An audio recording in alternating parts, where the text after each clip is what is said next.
ANALYSISOPINIONNew ideas sell better than old, and the trendy idea at the moment, the equivalent of that aroma that comes with new cars, is climate change. Or more precisely, global warming. New labels are prescribed for fads getting soggy around the edges. Then along came Donald Trump, who was unafraid to ask the simple question that Al Gore and his Anvil chorus dreaded someone asking: is the current view of how climate works actually accurate? The next generation deserves an honest answer. Blind conviction charges forward where reason counsels caution, and Barack Obama didn't wait around for validation of the theory that human activity can make sport with climate. He seized upon theory as reason, blamed America's energy industry for polluting with greenhouse gases, and imposed his clean power plan to prevent further harm to the environment.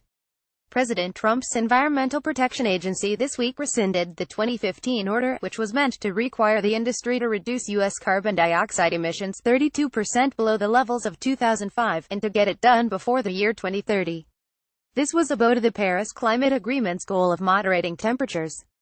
Mr. Trump earlier announced his intention to withdraw the United States from the Paris Agreement. It is not in the interests of the EPA, or in accord with its mission of environmental protection consistent with the rule of law, to expend its resources along the path of implementing a rule that is not within the bounds of our statutory authority, an agency draft that became public last week boldly set out.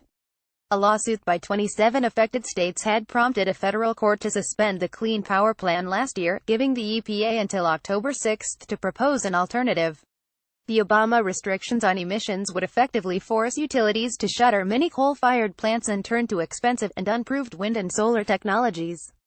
The Trump repeal saves $33 billion in upgrade expenses that would have been passed along to consumers. Under an alternative plan, the EPA would lead a renewed fact-finding attempt to determine an accurate distinction between human-caused global warming and naturally occurring climate change, and seek participation by energy companies to write more practical emissions standards. The computer-generated climate models on which the climate change lobby has built its "humans are wrecking the planet" chorus have proved to be flawed. These models failed to predict that while greenhouse gases have soared during the past 15 or so years, temperatures have barely budged. Yet these are the very same models used to make predictions for 50 or 100 years ahead, which have saddled taxpayers with huge costs to pay for alternative energy sources, wrote science author Nigel Hawkes in an essay last month in the London Sunday Times. Predicting the future is always risky, and failure often outweighs success. With climate records amounting to no longer than the blink of an eye in the lifespan of the planet, it's absurd to assume a snapshot of the climate represents a long-term trend. Periods of global warming have melted the glaciers of recurrent ice ages, and only moderns living in polar zones wear mukluks in July. Preserving the natural world isn't just a pastime for landscape painters. Everyone has an interest in keeping the home of everyone as unspoiled as possible. But saddling people the world over with economy-debilitating costs, without unassailable proof of necessity, is irresponsible.